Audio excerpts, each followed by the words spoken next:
मैं हूं प्रवीण शर्मा और आप देख रहे हैं A24 न्यूज नेटवर्क। आज हम एक ऐसे मुद्दा पर बात करने जा रहे हैं जिसका संबंध जो है किस तरह से हम लोगों से, हमारे पड़ोसी राज्य से है, उसकी चर्चा करेंगे। मुद्दा है कूच बिहार का।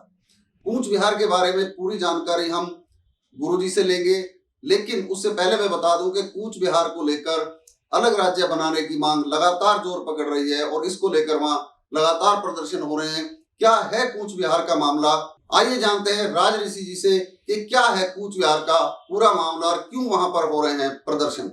स्वागत है आपका। जय श्री कृष्ण, जय मां भवानी। सुनी लिया, क्या है कूच बिहार का मसला और क्यों वहां पर इतने प्रदर्शन किए जा रहे हैं?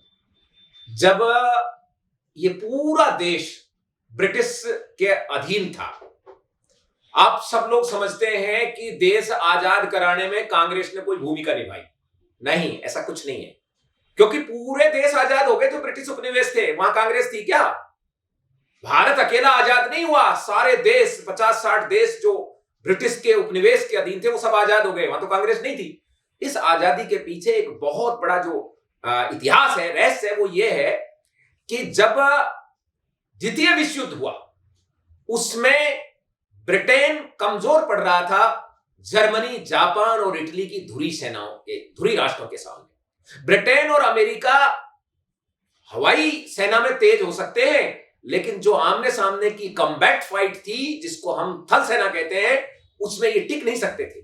इसलिए इन्होंने उस युद्ध को जीतने के लिए भारतीय थल सेना को प्रयोग करने के लिए यहां के जो राजा महाराजा हैं, जो उस समय प्रिंसली स्टेट्स थी और जो यहां के राज परिवार थे, उनसे निवेदन किया था।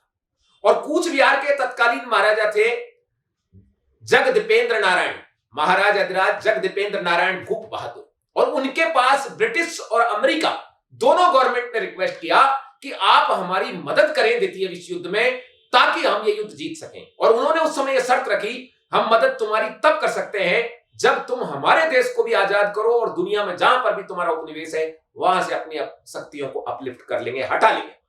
और इस संधि के तहत इस देश को आजादी मिली, अर्थात कूच बिहार के महाराजा का इसमें विशेष रोल था।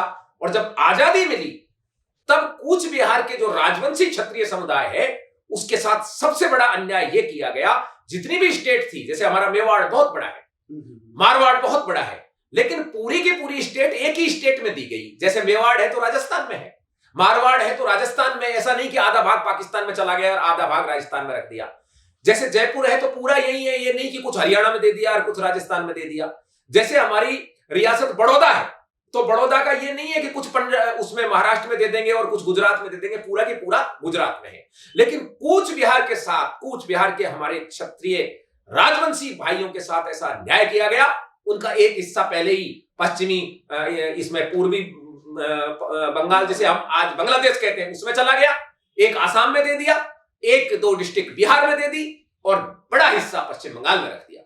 तो ये जो अन्याय उनके साथ हुआ, इससे उनकी संस्कृति, उनकी धरोहर, उनकी परंपराएं सब खत्म हो गई और वहां पर रोहिंग्याओं की आज शरणगाई बनी हुई है। जी, अब बात कर रहे हैं कि देश के 3 हिस्से और एक हिस्सा विदेश में। उसके बाद अब आप लोग क्या चाहते हैं? आप, क्योंकि आप वहां पर लगातार उस प्रदर्शन को हवा दे रहे हैं, आप जबकि गीता का पाठ उपदेश देते हैं, उसके बावजूद वहां पर लगातार उस आंदोलन को हवा दे रहे हैं, तो क्या स्वार्थ आपका उस आंदोलन को लेकर? देखिए, स्वार्थ एक ही है और स्वार्थ ये है कि अन्याय का प्रतिकार। गीता भी हमें यही सिखाती है, अन्याय को स्वीकार नहीं किया जाए।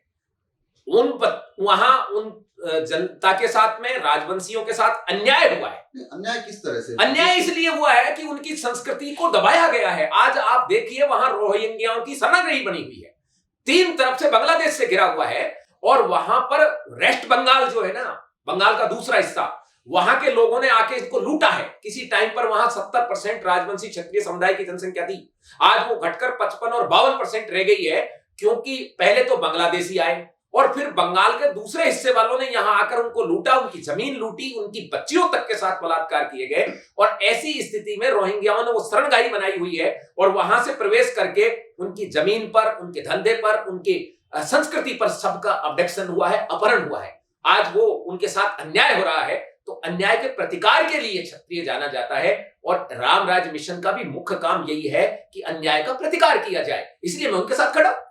नहीं, आप कह रहे हैं अन्याय का प्रतिकार किया जा रहा है। अन्याय कहाँ हो रहा है कि सरकार पूरी सुविधाएं दे रही है, जैसा कि हमें पता लगा है कि रिजर्वेशन उनको दी गई है ताकि वो उनका उत्थान हो सके। तो नहीं, इस तरह से तो सरकार हेल्प कर रही है। देखिए, अब बंगाल में जो चला गया उसको तो ला नहीं सकते, लेकिन जो अपने उसमें है स्टेट में, वहां पर हर राज्य के हिसाब से उनको सुविधाएं दी जा रही है। देखिए, बांग्लादेश में गया, ला नहीं सकते, ये भी एक सही वर्ड नहीं है।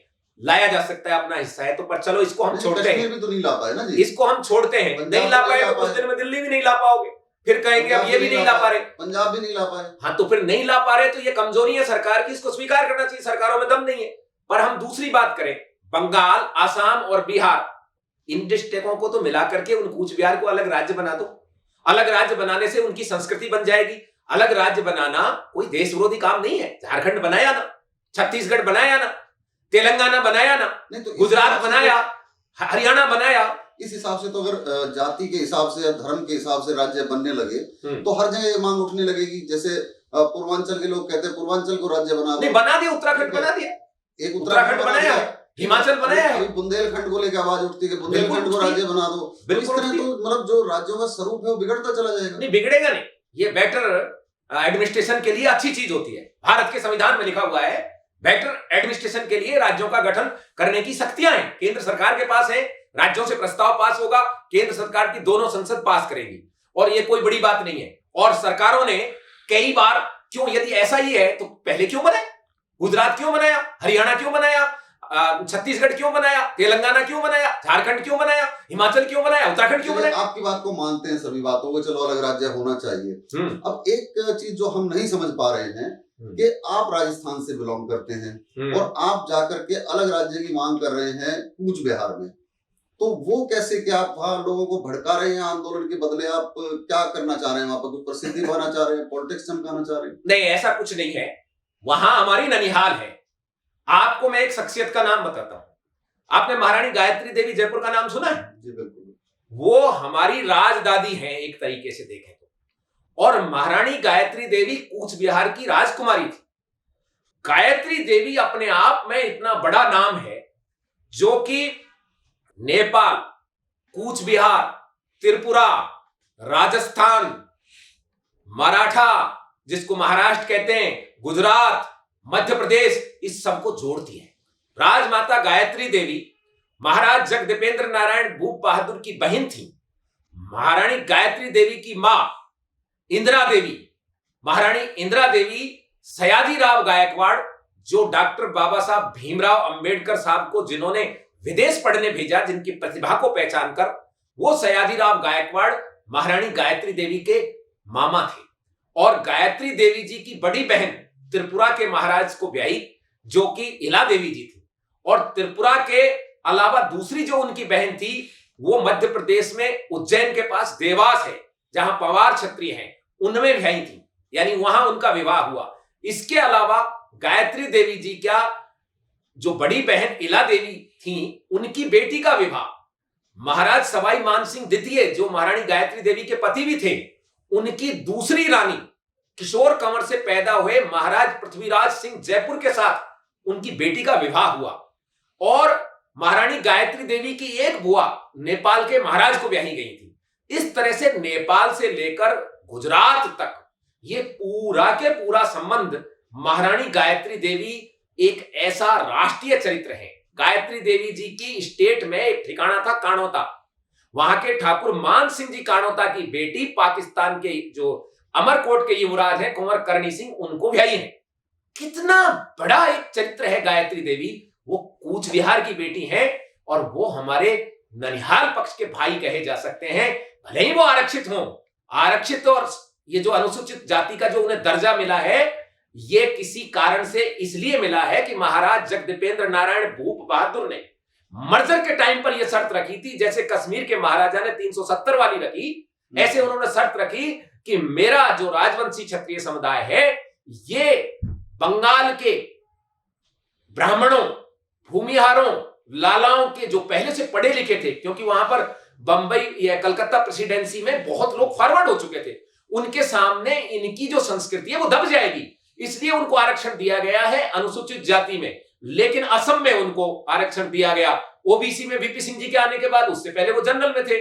इसके अलावा बिहार में वो जनरल में है। इसके अलावा दूसरी किसी भी स्टेट में राजवंशी क्षत्रिय रहते हैं तो जनरल में है। तो ये जो सेटअप है ना उनका, और त्रिपुरा में वो एसटी में है, वो ये चाहते हैं कि उन्हें कोई आरक्षण नहीं चाहिए, उनको किसी प्रकार के आरक्षण की जरूरत नहीं, उन्हें सिर्फ अपना कूच बिहार राज्य बनाया जाए। और जो आंदोलन कर रहे हैं वो मैंने नहीं चालू किया है, उस आंदोलन के पीछे जो वर्तमान राजवंशी समुदाय ने अपने महाराजा को चयनित किया, जो उनको गोद लिया क्योंकि महारानी गायत्री देवी के परिवार में कोई रहा नहीं था, वो श्री श्री अनंत देव नारायण भूप बहादुर हैं, जो वर्तमान में भारतीय जनता पार्टी ने उन्हें राज्यसभा का सांसद बनाया हुआ है। तो जब सांसद आपके समुदाय से हैं कूच बिहार के, जो कि मुखिया वहां के आप कह रहे हैं समाज, क्षत्रिय समाज के माने जाते हैं, हाँ, फिर समस्या कहां है, फिर आंदोलन तो सांसद के पास क्या पावर है? ममता बनर्जी के पास सरकार है।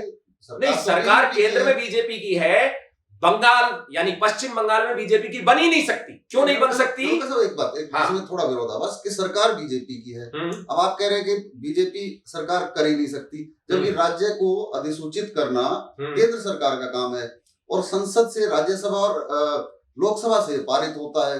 सांसद आपके वहां पर हैं तो वो क्यों नहीं आवाज उठाते? नहीं, वो लगातार, मैं यही समझा रहा हूं कि राज्य तो बना सकती है केंद्र सरकार, और बनाना चाहिए, अधिसूचित करना चाहिए, लेकिन केंद्र सरकार देती है लॉलीपॉप।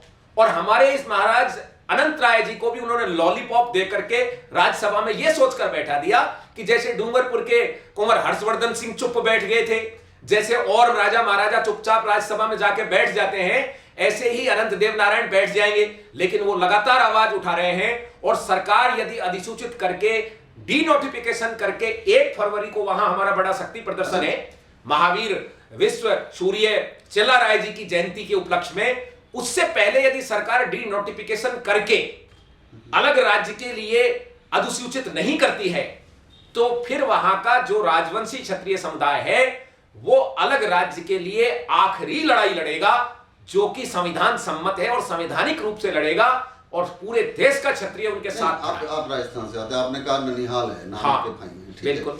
अब पूरे राजस्थान में प्रचंड बहुमत से जो है भारतीय जनता पार्टी की सरकार है, चाहे केंद्र की बात करें जितने सांसद हैं, और राज्य सरकार तो है ही पूर्ण बहुमत से, तो क्यों नहीं यहाँ से प्रेशर जाता? क्या यहाँ के लोग नहीं चाहते? आप अकेले चाह रहे हैं? ये प्रेशर ही तो है, ये प्रेशर ही तो है कि जब राजस्थान का क्षत्रिय है, गुजरात का क्षत्रिय है, मध्य प्रदेश का क्षत्रिय है, महाराष्ट्र का क्षत्रिय है, हरियाणा का क्षत्रिय, उत्तर प्रदेश का क्षत्रिय आंदोलित होगा उनके साथ, अपने भाइयों के साथ। एक्चुअली में सरकार ने क्या समझा कि इनकी 14 सीट है लोकसभा की, और 14 अपने नहीं आएंगी तो कोई बात नहीं, हालांकि अभी एक सीट का भी फर्क पड़ रहा है, और 54 विधानसभाएं। आपको बता दूं, जो 74 विधानसभा बीजेपी जीती हुई है, उसमें से 50 से ज्यादा विधानसभा इस कूच बिहार रीजन से जीती है। तो अभी एक चीज मैं सोच रहा था कि अभी बंगाल का इलेक्शन है, तो क्या ये सही वक्त नहीं होगा आपके लिए कि भाई सरकार से बात करें, क्योंकि कूच बिहार की काफी सीटें जो हैं वो पश्चिम बंगाल में आती हैं। हाँ, मैक्सिमम सीटें जो पश्चिम बंगाल में आती हैं, तो उनको लेकर के क्या आपके क्षत्रिय समाज का रुख रहेगा? यही है जो हम ये शक्ति प्रदर्शन कर रहे हैं 31 और 1 को, 31 जनवरी और 1 फरवरी को। इसमें कम से कम 15 लाख क्षत्रिय वहां इकट्ठा होगा। वो पूरे देश के क्षत्रिय लीडर्स, क्योंकि यहां से पूरी जनता वहां नहीं जाएगी, जनता वहीं की रहेगी, वो मंच पर होंगे, और साथ ही साथ ये संदेश देंगे कि हमारे इन भाइयों के साथ यदि जरा सा भी अन्याय होगा तो पूरे देश में बवाल हो जाएगा। पिछली बार भी मैंने वहां एक प्रतिज्ञा कराई थी, जब 240 पर बीजेपी अटकी, रूपाला वाला प्रकरण हुआ, वो अलग बात है, लेकिन हमारे उनके लिए बार बार सरकार झूठ बोलती रही। अमित शाह जी ने वायदा किया था कि हम अलग कूच बिहार राज्य नहीं, आपको केंद्र शासित प्रदेश देंगे। राजनाथ सिंह जी जब प्रेसिडेंट थे तब वायदा करके आए थे, ये अपने वायदे से मुकर गए। यदि ये मुकर गए तो हम भी मुकर जाएंगे। जरूरत पड़ी तो डॉक्टर नागेंद्र राय जी जो राज्यसभा सांसद हैं, हम उनसे रिजाइन भी दिला सकते हैं, क्योंकि वहां जनता की आवाज बहुत बड़ी चीज है। सरकार ने यदि 1 फरवरी से पहले कोई फैसला नहीं किया तो हम वैधानिक तरीके से चुनावों में उसको इस बात का अच्छी तरह उपस्थिति दर्ज कराएंगे कि अलग राज्य लेने से नीचे, कामतापुर स्टेट बनाने से नीचे कोई काम नहीं होगा। बहुत बहुत शुक्रिया आपका। आपने देखा कि कूच बिहार को लेकर क्या मसला चल रहा है, उसके बारे में पूरी जानकारी कुंवर नक्का जी ने आपको दी। आप लगातार चैनल पर बने रहिए और चैनल को सब्सक्राइब जरूर करें, लाइक जरूर करें, और अगर खबर अच्छी लगी हो तो शेयर अवश्य करें।